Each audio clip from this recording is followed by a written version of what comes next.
మాజీ మంత్రి అమర్నాథ్ తాను చేసిన వ్యాఖ్యలపై క్లారిటీ ఇచ్చారు. మహిళల గురించి అవమానకరంగా మాట్లాడలేదని స్పష్టం చేశారు. మహిళలంటే తనకు గౌరవం ఉందన్నారు. తన మీద, తమ పార్టీ అధినేత జగన్ మీద మాట్లాడిన మాటలకు ఖండించామని తెలిపారు. బాధ్యతాయుతమైన పదవిలో ఉన్నవారు ఇలా మాట్లాడవచ్చా అని ప్రశ్నించారు. ఉత్తరాంధ్ర సాంప్రదాయాన్ని మంత్రి అనిత కాలరాస్తున్నారని ఫైర్ అయ్యారు. టీడీపీ ప్రచారం చేస్తున్నట్లు మహిళలను కించపరిచే విధంగా మాట్లాడలేదన్నారు. తాను మాట్లాడిన 3 రోజుల తర్వాత రాజకీయం చేస్తున్నారని ఆగ్రహం వ్యక్తం చేశారు.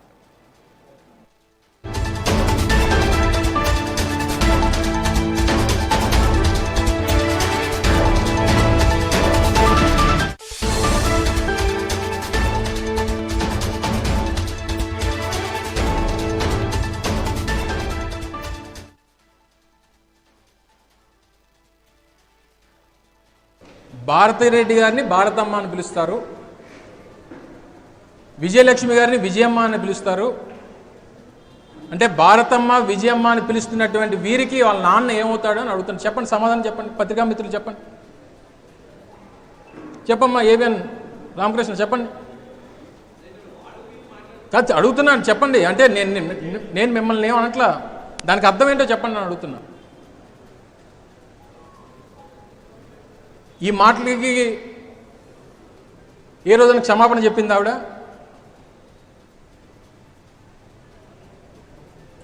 ఒక రాజకీయ నేపథ్యం ఉన్నటువంటి కుటుంబం, ఒక ముఖ్యమంత్రి భార్య గురించి, ఒక మాజీ ముఖ్యమంత్రి భార్య గురించి,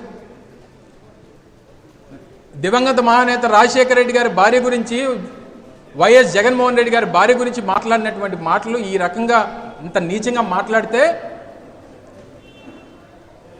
ఏ ఒక్కరు తెలుగుదేశం పార్టీలో ఈరోజు మాట్లాడుతున్నటువంటి సోకాల్ నాయకులు, సోకాల్ మంత్రులు, మరి వారికి అప్పుడు మహిళా లోకం గుర్తురాలేదా? మహిళల పట్ల చేసినటువంటి అనుచిత వ్యాఖ్యలు గుర్తురాలేదా? ఈ చేసినటువంటి వ్యాఖ్యలకి వారిని ఏ రోజైనా సంజాయిషి అడిగారా?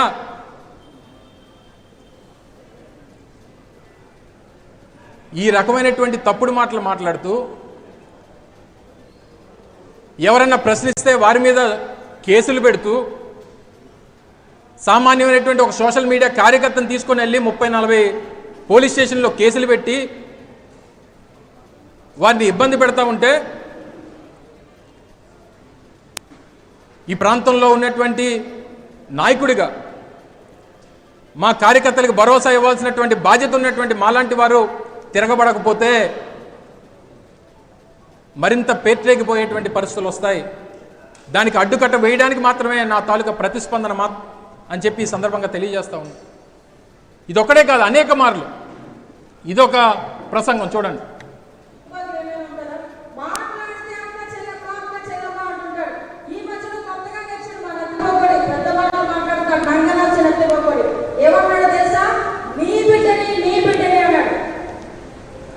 నంగనాచి నత్తిపకోడి ఎవరినంది మాటలు ఇవి?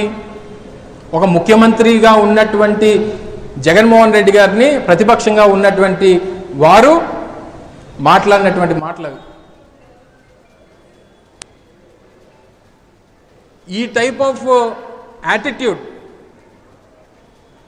బహుశా నాకు తెలిసి ఈ జిల్లాలో ఉన్నటువంటి ఏ రాజకీయ పార్టీలో ఉన్నటువంటి నాయకులకైనా, మిగిలినటువంటి ప్రాంతాల్లో ఉన్నటువంటి రాజకీయాలు ఒక లెక్క, ఉత్తరాంధ్ర ప్రాంతంలో ఒక లెక్క. సహజంగా వారి శుభకార్యాలకు మేము వెళ్తుంటాం, మా శుభకార్యాలకు వారు వస్తుంటారు. కానీ ఇక్కడ ఉన్నటువంటి మొత్తం సాంప్రదాయాన్ని, ఉత్తరాంధ్ర ప్రాంతంలో ఉన్నటువంటి పూర్తి సాంప్రదాయాలన్నింటినీ కూడా కాలరాసేటువంటి కార్యక్రమం చేశారు. వీరు మాట్లాడతారు, వీరికి వారి పార్టీ నాయకత్వం, పార్టీ నాయకులు ఒకరి గురించి మాట్లాడితే, ఒక వ్యక్తి గురించి మాట్లాడితే రాష్ట్రంలో ఉన్నటువంటి 2.5 కోట్ల మంది మహిళల గురించి మాట్లాడినట్టుగా చిత్రీకరిస్తారా? మీ అందరికీ ఈ సందర్భంగా నాకు మహిళల పట్ల ఉండేటువంటి గౌరవం, నేను 15-16 సంవత్సరాల వయసులో నా తండ్రి పోయాడు. నేను, మా అక్క, నా తల్లి, నా కుటుంబానికి పెద్దగా ఉన్నటువంటి నా తండ్రిని కోల్పోతే నా కుటుంబాన్ని, నన్ను, నా అక్కని చదివించి పెద్దలు చేసి ప్రయోజకుల్ని చేసి రాజకీయంగా నా తండ్రికి ఉన్నటువంటి